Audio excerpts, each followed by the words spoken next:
As we honour Pastor David Taylor and the word he's about to bring us this morning. Thank you, David.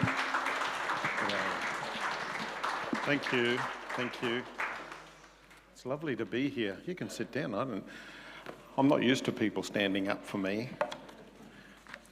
Thank you for the lovely welcome. And it's a real joy to be with you today. I've known Will for a long time, and we've spent lots of time together. And David here, my brother from another mother, I've known his mother for many years as well. So there's the connections that happen in the kingdom of God, isn't there, that, as they say, there's only 6 degrees of separation. And here we all are worshipping God together, and he is our number one. I really loved that you used It Is Well With My Soul, and thank you for the story. I think it's a great lead-in for what I want to speak to today, and that's about lamenting. And us as Western Christians, we don't talk about lamenting much, and we sometimes try to avoid it a lot. But you think about Horatio Spafford, born in 1828, and then he had purchased all of these properties and in Chicago, and a year before the Great Chicago Fire in 1871, his 4-year-old son died, as David shared with us, and sent his family off. As we heard, his 4 daughters, aged 11, 9, 5, and 2, died because their ship was run into by an iron ship. Theirs was a wooden ship, and it sunk in 12 minutes. And his wife was found unconscious on a plank floating in the ocean and was rescued. And when she got to Cardiff in Wales, she sent a telegram to her husband, and it just said, "Saved alone." What would it be like for Horatio? The anguish, the pain, the emptiness, the sorrow. Think about what that would be like for him. And yet he was able to pen that hymn, beautiful hymn. When peace like a river attendeth my way, when sorrows like sea billows roll, whatever my lot, this is too high for me, thou hast taught me to say, it is well with my soul. Imagine that. Imagine that. It's hard to imagine, isn't it? Imagine the scars and the wounds which could well be left within him because of that experience. I want to ask you a question today as we begin. And we're going to be looking at Psalm 130 today, if you have your Bibles. I'll put the verses on the screen. It's more like a Bible study today. Is that okay? You sure? Is all right? Well, too bad, so sad. I want to ask you this question today as we look at Psalm 130. What is God most interested in for your life? Have a think about that for yourself. What is God most interested for you in your life? In other words, what is the most important thing that God wants to do in your life? Now, if we had a bit of a chat around the room, there'd probably be lots of different answers and different perceptions and in accordance with how you see God calling you. For me, the purpose of my life is to walk the journey with broken and grieving people. I'm most satisfied when I'm with people in their darkest time. Some people look at me and say, "You're a nut." No, that's the way that God has called me to be. That's the why of my life. How's that expressed? Well, it's been expressed in pastoral ministry over time. I mentor leaders. I studied and have a master's in leadership. To earn a living. In my mentoring of leaders, that's across denominations. We've all got the same dad. I conduct funerals for a living, and so I know Bernie from the funeral home. How many funerals have... Who am I looking at over there? Oh, right. And I looked after Dave's grandmother's funeral. And how many funerals do you think I've done? Well, I'm now up to about 4,000.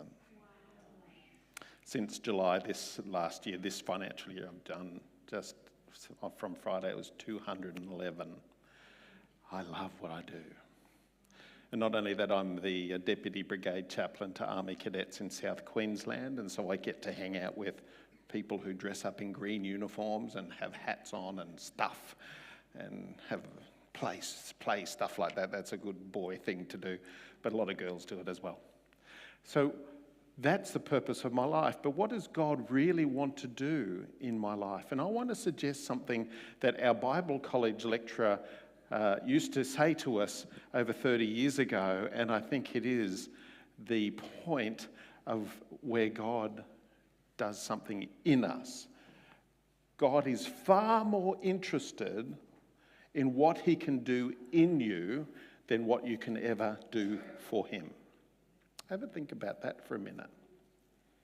God is far more interested in what he can do in you than what you can ever do for him. Let me give you a little illustration. My brother from another mother will arrive into the presence of God one day. One day. We're not getting the diary out just yet. One day. And my take on it is this. Jesus isn't going to say, "Hey, Dad, look, David Taylor's here. Do you know what he's done? He's done this, and he's done this, and he's done that, and he's done..." My take on it is this. "Hey, Dad, look, there's the transformed heart. Here comes our glory." Because out of the transformed heart comes the glory of God. Now, we do things because we love God, yeah. The transformation is the most important thing. And I know that as you're walking through the book, Emotionally Healthy Spirituality, and I've been reading it too, that's a book that really digs deep into our hearts and it challenges us. If you've been reading it, and I hope you have the opportunity to read it, it is one of those things that stops you in your tracks and you go, "Oh, that's... that challenges me." And what is happening is that God is doing a work in you. He does a work in you so the glory of God shines from you far more brighter. And today I want to talk about lament. What does it mean to lament? Have you ever been through a time of grief and lamenting? It's a word we don't hear very often in our language, do we? We see in the scriptures that there's a book of Lamentations, which is a book full of lamenting. We see through the Psalms, and we will see one of those shortly, that it is a book that's full of some lamenting. And I think it's healthy for us to walk this journey and to understand what it is to lament in a godly way. As Christians, we think that we think about things every day, especially the painful times. Don't you think about those times, some of those tough times that you've been through? Of course you do. I do. And sometimes they weigh me down, even if they're in the past. And we think about those things, but we don't always pray about them. We don't always bring them to God to talk to him about them. God says he will do things, and we say, "Great! Let's do the things that he says we need to do." And we then know that he will do the things he needs to do, and let's see what he does. As you think about this series that Pastor Will has initiated with you all, I trust that you've really started to really examine some of the things in here. I know that last week he spoke about to move forward, you have to look back. I think that was looking back to move forward or something like that. Sorry? Yeah. As I've been reading in preparation, this stuff has really challenged me too. Even though I've been a Christian since my late teens, and now I'm a little older than my late teens, I realise that I've been a Christian over 40 years, and yet there are things that God needs to challenge me continually about, some of those things that I need to grow in, because we never stop growing and we never stop learning. I'm one of those people who think about a lot of stuff in my life, and as I've walked through many, many, many difficult challenges, and I won't express them today, I've had to learn that transformation is not easy, is it? It hurts, it's hard, and it doesn't come instantly. And sometimes I don't like that very much, thank you. And sometimes I don't even pray about it without having a whinge and complain. And sometimes want to tell God where to get off. That's a bit honest, isn't it? Sometimes we walk into those places, and I want to be honest with this stuff. I don't handle pain very well, and I don't think most of us do. I just wish there was a divine Panadol to get rid of it all, and that'd be great. But there's not. I think God walks that journey with us so that he can change us, so that his glory will emanate more from us.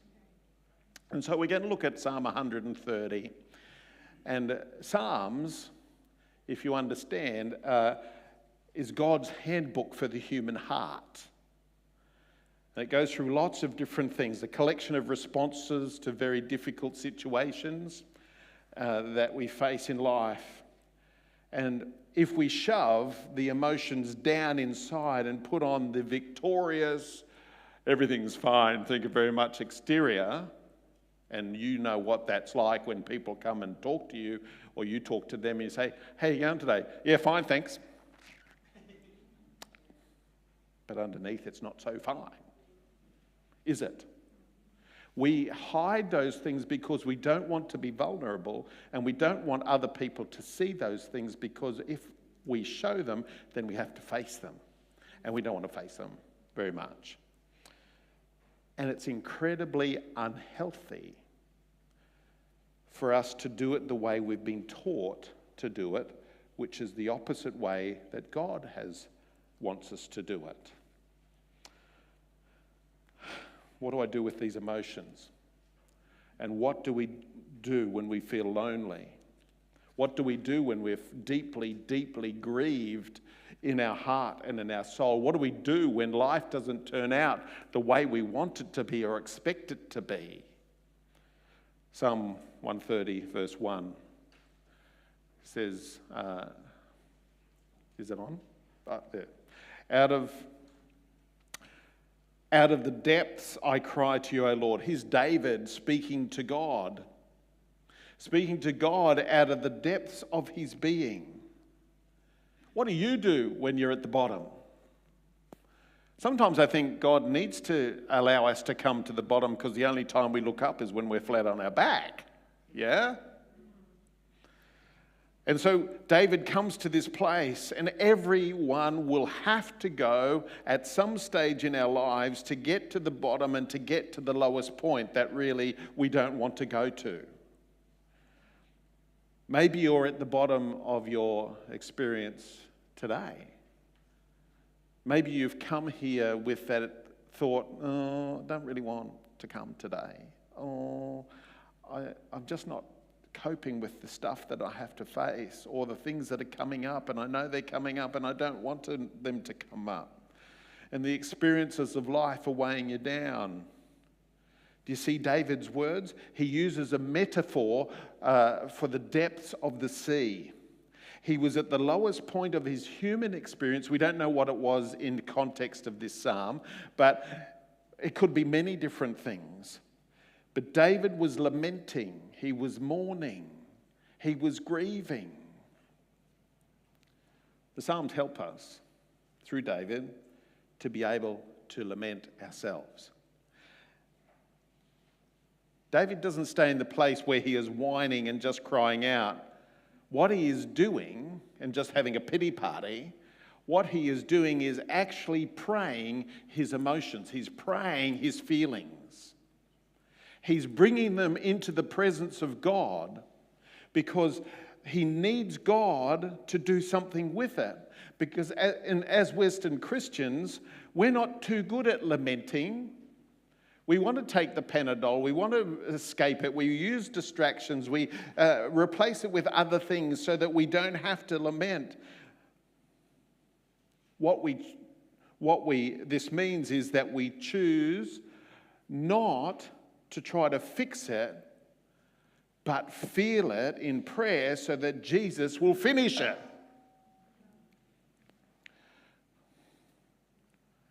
We choose not to try to fix it. Boys, we are fixers. That's what we try to do. But in our lamenting, in our Christian life, is not to try and fix it, but to feel it so that Jesus will finish it. You look at the thing directly, that thing that has hurt you. That experience, that event, that person, those people. There's left scars and wounds in your life that you think, I don't know how I'm ever going to heal from this stuff. And it continues to bother you. You're going to feel it with God, and God is going to bring you through it. If I was to give you a bit of a Greek lesson, do you know mind Greek lessons? In the scriptures, and this is a tangent, sorry, it just came into my head. In the New Testament, it says God won't give you a temptation beyond that which you're able to bear, but he gives you a way of escape.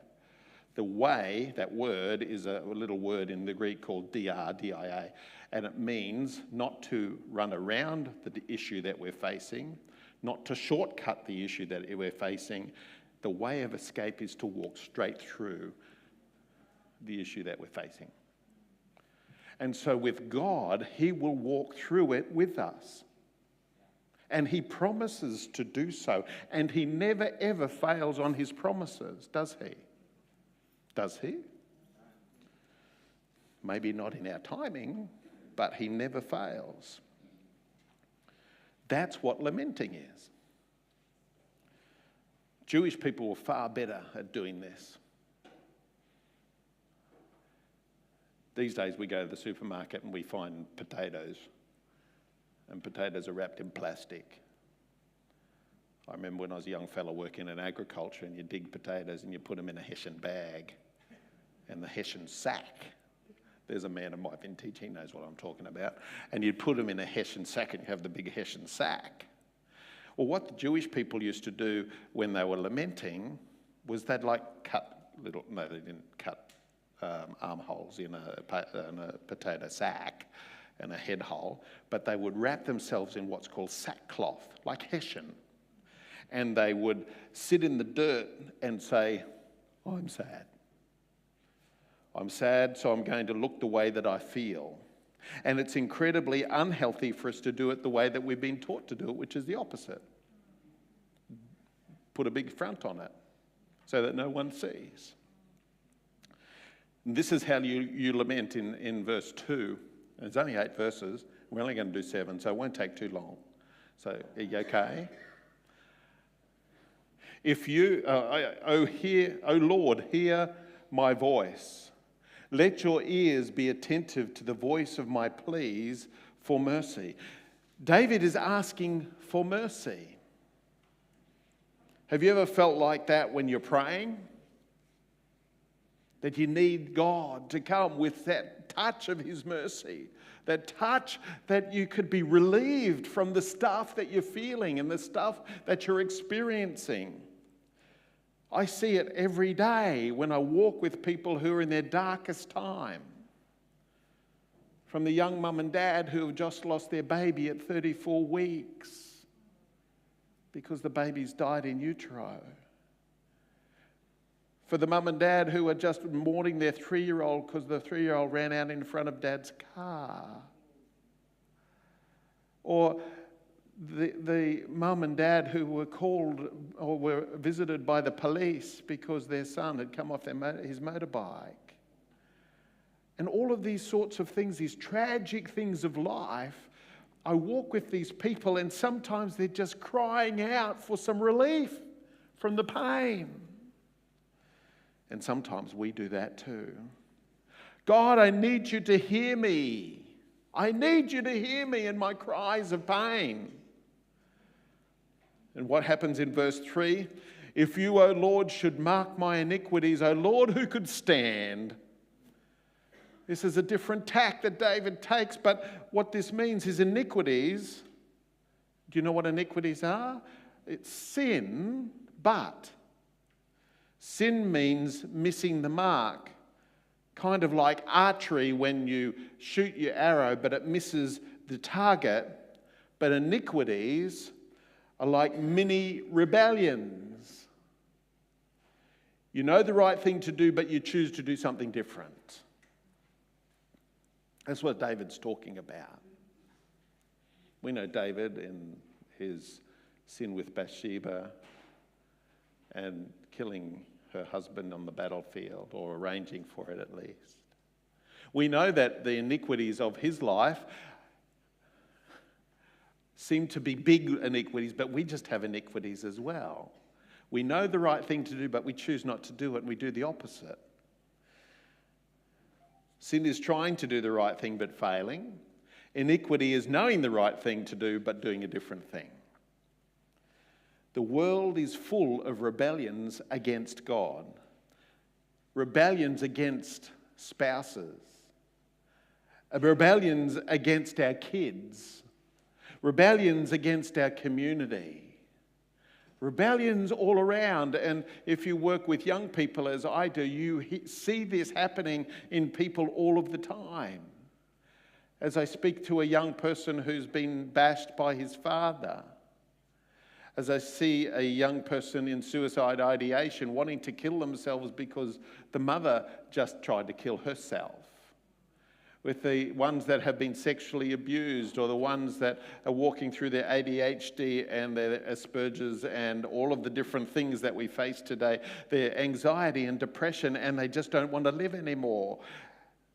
People are walking into these things, and there's all these little rebellions that are going on in our lives and in our world.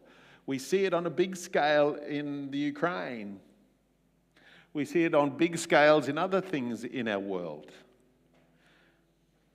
The verse is saying, God, if you had a post-it note for every rebellion and sin against me and posted it to me, who could stand against that? The weight of the post-it notes would probably buckle my legs. In fact, God, if you were going to record my marks against me, you'd probably need at least 1,000 miles of toilet roll to be able to write it on, and still it wouldn't be enough space. Then we go into verse 4. But with you there is forgiveness, that you may be feared. Now that word feared means to hold you in reverence, to revere you, so that I just give all of my life to you in worship. Do you see, friends, what God is doing in us is restoring creation, so that we will be image bearers into a world that needs God, and we will reflect God into the world, and then the world will reflect God back to God in praise and worship. Do you understand? And he needs to do the work in us. And so The world may count up the things against me. You know what mud is like? It sticks. And when people throw mud, it sticks. It even happens in the church. I was a pastor, I know. But when the world throws the mud, when we've made mistakes, and the world wants to remind us, God wants to forgive us. Moving on to verse 5. And David says, I wait for the Lord, my soul waits, and in his word I hope. See, David's chosen. David has chosen to face and feel in these verses, realizing that he can't fix it. How many things have you happen in your life and you see a situation or something's happening? It might be a redundancy at work. It might be the things you're laid off for. It might be that your finances are stretched because the interest rates are going up and you can't fix it. Yeah, and we heard David give that little testimony or testimonies here on the stage. We just can't fix it. So we face it and we feel it and we pray it in front of the presence of God. And that's what David's doing. And only God can fix my rebellions, my sins, the stuff in my life through his forgiveness and his mercy. I can't fix it, but I can face it and I can feel it. Now, waiting, if you've been a Christian a little while, you will know that waiting is a core part of following Jesus. Isn't it? Yeah. There's a lady of experience. It's not all instant, is it? No, not at all. We all have to wait. Look through the Old Testament and see all of the characters in the Old Testament and see how they had to wait. What makes us any different? Everybody seems to be waiting. I know in the army there is a saying, hurry up and wait, because nothing gets done quickly, because it's a government thing. We move on to verse 6. See, I told you it wasn't too long. See? My soul waits for the Lord, more than watchmen for the morning, more than watchmen for the morning. Notice that there's these two. The saying is doubled up. Why is it doubled up? It's for emphasis. This is how you lament. This is how you feel. You want to rush through it. You want to escape from it. You want to avoid it. But God wants to bless you through feeling it. The psalmist said, David said in Psalm 23, you remember Psalm 23, the Lord is my shepherd, I shall not want. He makes me to lie down in green pastures. He leads me beside the still waters. He restores my soul. He leads me in the paths of righteousness for his name's sake. Even though I walk through the valley of the shadow of death, I will fear no evil. Why? Because you are with me. And God says, when you're in the valley of the shadow of death, keep walking, don't run, I'm with you. Keep walking, don't run, I'm with you. So when you're going through the tough times of life, God is coming to you and saying, keep walking, don't run, I'm with you. Because where there is a dark valley, there is also a light at the end of the tunnel. Where there is a valley, there is also a mountain. And so he's saying to us, don't run through this stuff, wait. He waits for the watchman in the morning. And the watchman that's the guard on the city wall waiting or watching for an approaching enemy. It's the soldier on picket duty. Anybody's been in defence, you will know that if you're out in the field, you need to have a picket during the night, because that's about watching for an enemy coming to attack the camp. Even in cadets, when we have 400 cadets on the ground, it's a nightmare. We have a picket where senior cadets are walking in amongst the camp during the night. to keep watch. And that's what David's saying. If you've ever stayed up all night, have you ever stayed up all night? Younger, when you were younger. I was a customs officer in the 1980s on the seaport of Brisbane, and I would go on night shift and I would patrol the ships at night. And I would stay up all night watching ships and watching for what people are doing and watching if anything's coming off illegally and doing that sort of stuff. But one thing that I waited for and longed for was daytime. When the sun came up, it was soon to finish my shift and go home and go to bed.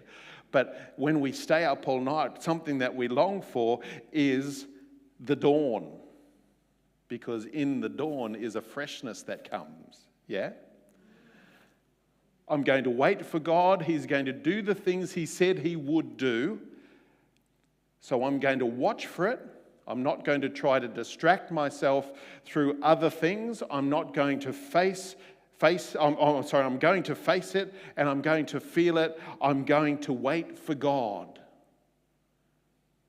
How many times in the distractions of life have people used the medications or the alcohol or the TV or the gaming or the phone to distract from facing the stuff in our lives?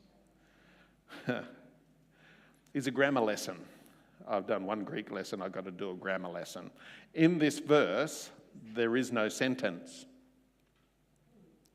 Or there is a sentence, sorry. That word waits isn't in the Hebrew. My soul, it says before that I'm waiting, my soul for the Lord. If you know English, who loves English? Any English teachers? No? What's the important thing in a sentence structure? Subject, verb, object. In this sentence, there's no verb. We've added a verb. So what does it mean if there's no verb? The sentence doesn't work. What is a sentence? Mary goes to the store to buy something. George goes to the store to buy something. Mary and George go and buy something together. They go. You have to have a verb, but this one doesn't have it. So what? Lamenting is less about an action then. Lamenting is less about the action, but it's more about passively letting it happen. Do you get that? Hands up those who are asleep. Thank you. I see that hand. If you don't have the doing word, lamenting isn't about doing. Going, oh, well, I'm going to go, today is my lamenting day, and so I'm just going to go and do my lamenting. Or I'm not going to face it at all. Lamenting is allowing it to happen, to be present in the midst of it. To be present so that we face the lamenting, we face the pain, we face the situation, and then by facing it, Jesus will finish it.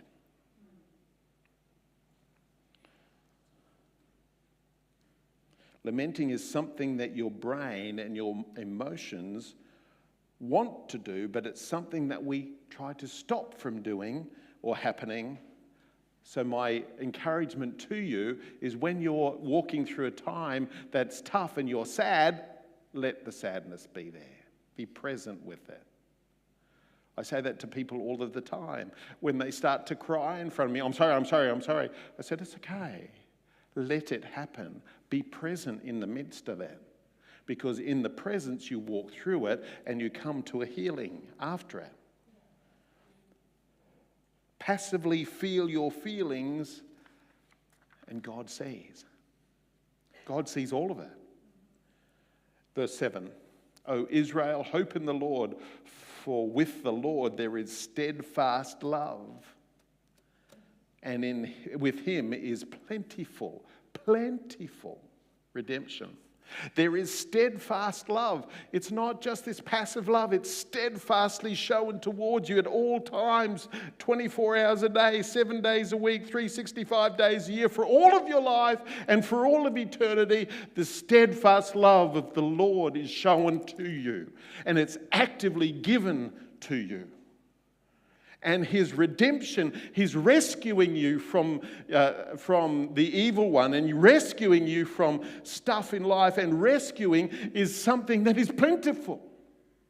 And he redeems us from ourselves, from those iniquities and those sins, and it is plentiful, it's overflowing, it's always there. So we go and sit with him and be with him, and he shows us those things and gives it to us. In Hebrew, wait and hope are synonyms. Do you know what a synonym is? Anybody not know? You can be honest. Anybody not know what a synonym is? Who's the dishonest people here? Let me read. A synonym is one of two or more words or expressions of the same language that have the same or similar meaning, nearly the same meaning. We lament by waiting, by sitting in it, by feeling it, by hoping in God, and by praying it. Oh, but that shows a lack of faith, brother. You shouldn't be sad. You should be joyful because why? The joy of the Lord is your strength. Yeah. In my lamenting, he strengthens me. In my feeling it, he fixes it and strengthens me so that I can walk through it and be transformed. Be transformed in the renewing of my mind. Be transformed in my heart so that I will be transformed more into glory, from glory unto glory, into the image of Christ. Western people, don't be afraid of that. For Jesus said in Matthew 5, verse 4, in the Sermon on the Mount, blessed are those who mourn. Why? Because they shall be comforted. God will do what he promised to do. Always. When we mourn, when we allow ourselves to walk in this place, God will comfort us. I know that by experience. I hope you do too. And it means facing it, doesn't it? It means feeling it so that God will come and fix by comforting. The way that Jesus organized the kingdom is really an upside-down version of how we see it. He says, you will be blessed when you lament. Most people in the world would think that when you're lamenting, that means you're cursed. Because something bad or difficult has happened to you. And now you have to feel the thing that is bad or difficult, because life is about having things be good. And haven't we, even in the church, sometimes say, we come to Jesus and everything will be wonderful. You're kidding, are you? I tell you, sometimes it's harder because there is an enemy in the world who will come against you stronger. But we have a God who is merciful, has steadfast love, who wants to stand with us and walk with us and help us and to comfort us and to strengthen us and to help us walk the journey so that we're transformed and so the glory of God will come from our lives. That's the restoration of creation. He restores that in us. And you become a small working model of the glory of God. And the church becomes a small working model of small working models that's filled with the glory of God, so that people will see the small working models and say, that's what heaven's going to be like, I think.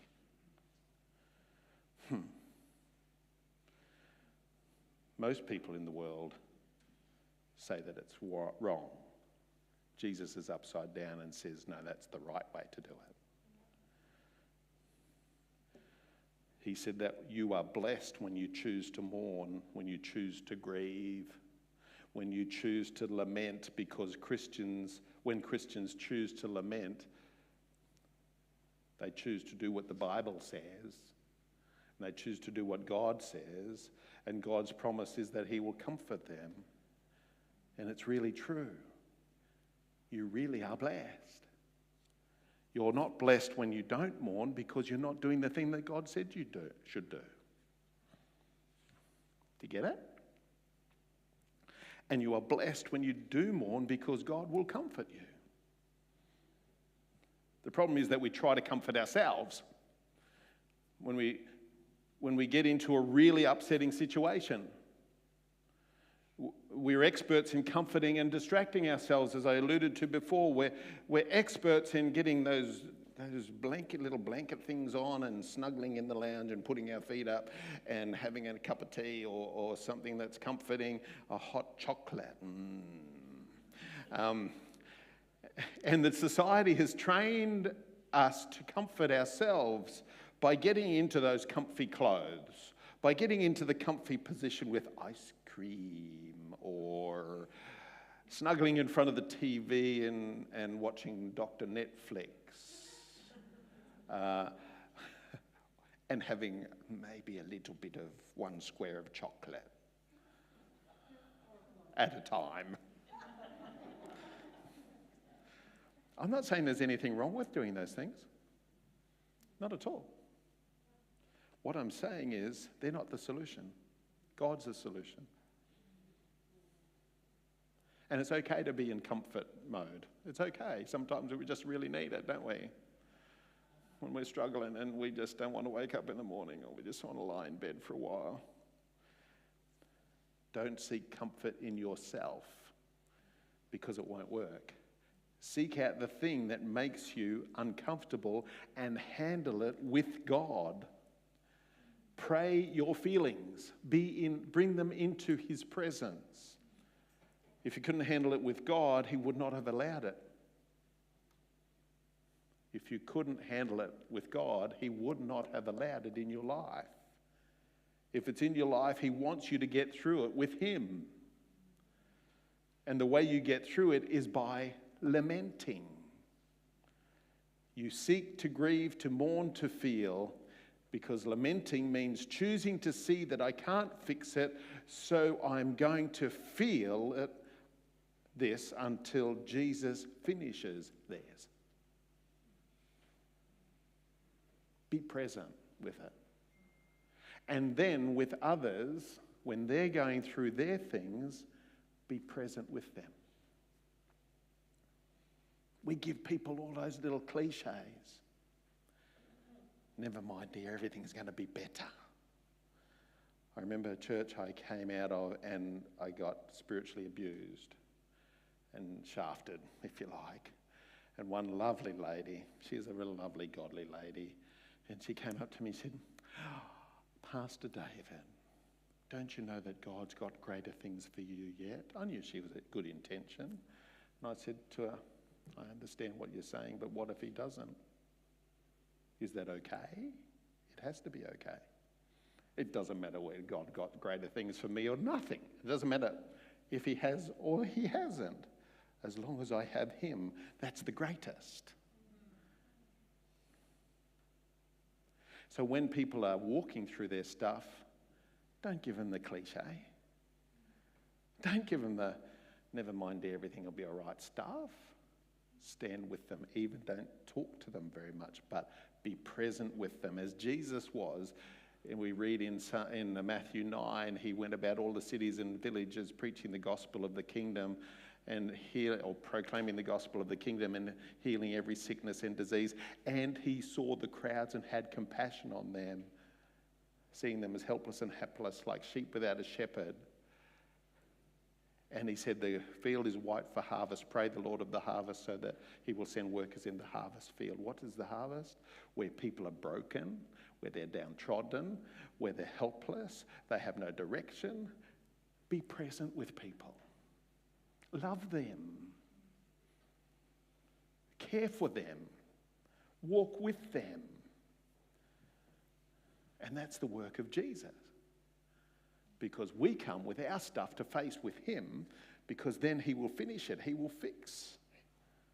He will finish it. Now, an interesting thing is in Psalm 130 has often been used in the time of Ash Wednesday. Now, Ash Wednesday was last Wednesday, and I understand that I'm talking to a Protestant Pentecostal church, and Ash Wednesday is one of those things that you think, huh? Ash Wednesday is 40 days before, about the 40-day period before Easter, and it marks the starting of the Lent period. You understand? Lent in the church calendar has been about giving up something for Lent. You've heard that, haven't you? What have we given up for Lent? And it becomes a religious practice. But really where it came from was that it's to give up something that is a comfort in order to lean into the season approaching Easter, which is the crucifixion, remembering the crucifixion and resurrection of Christ. And maybe it's to understand that by giving up something and leaning into the promise that Jesus made, when we mourn, we will be blessed. It's leaning into the promises of God, leaning into what he has done. And my question to you today, and we've just about done. Hey, get him off. What we've leaned into today is something that might have stirred something in you. I don't know. As you've read that book and as you continue to read it, it might be stirring something in you that needs to transform within. Remember, God is far more interested in what he can do in you than what you can ever do for him. Where are you this morning? What are the laments that are yearning to be expressed in your heart and your life this morning? Are you someone who has never encountered this Jesus guy who promised comfort in mourning, where the world says, get out of the mourning because that's not the place to be. That means you've had a bad thing happen to you. No, Jesus is no mourn so that you can be comforted. Have you never met this Jesus who wants to walk with you in your pain? Have you never met this Jesus who wants to bless you in your mourning and in your lamenting and in the difficult situation that you were in, and wants to walk with you and give you his presence and his love and his mercy? He would love to come to you today if you would invite him in. So what about you? If you know Jesus, is it a sign of a lack of faith that you lament? No. It's a sign that you're human and you walk in an imperfect world. Are you lamenting something that no one knows about this morning? Something maybe that happened a long time ago and has left some deep wounds and scars? Are you trying to comfort yourself by distracting yourself? Are you keeping on that joyful front so that no one sees and so that you don't have to face it? My son, I have 3 sons. My youngest son, Ben, when he was little, he's 29 now, nearly 30. I don't look that old to be able to have a younger son at 30, do I? He loved hammers and nails and bits of wood.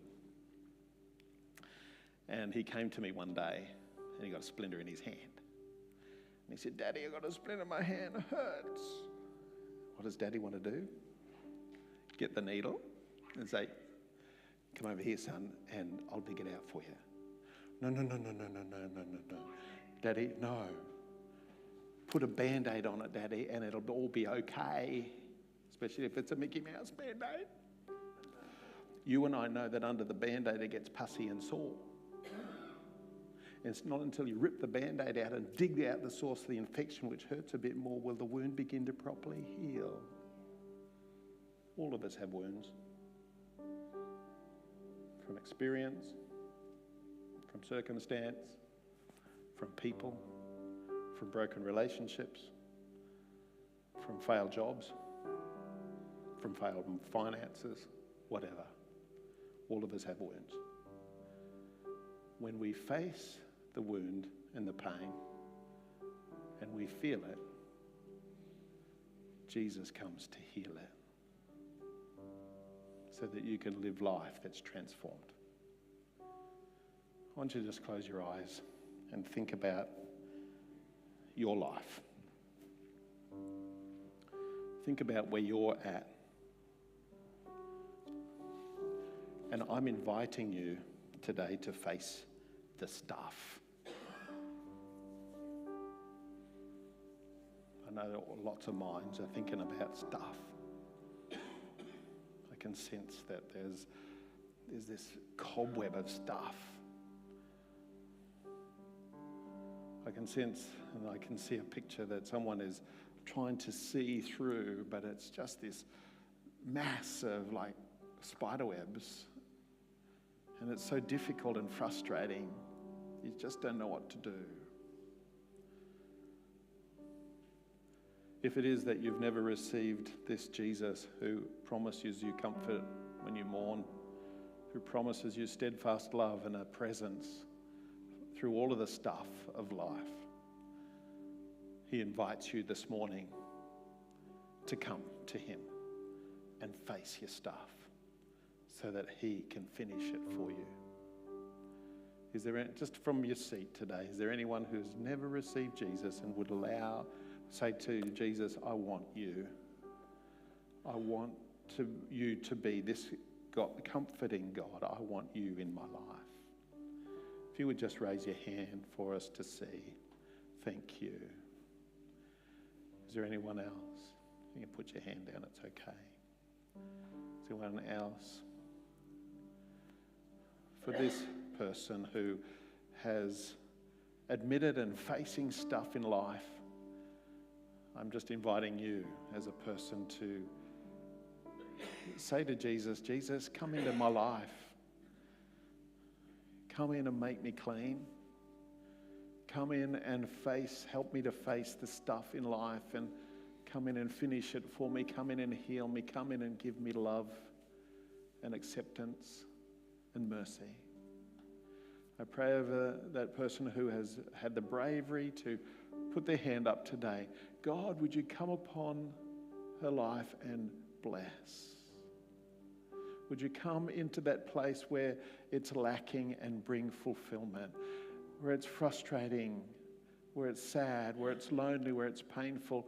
Would you bring your presence, oh God? You see us, Jesus. Just like you saw the crowd and had compassion on them, you see us in that crowd. You see all of us in that crowd. Not just a bunch of heads, but individuals. You see us in our hearts, in our lives. You see us. And we say thank you.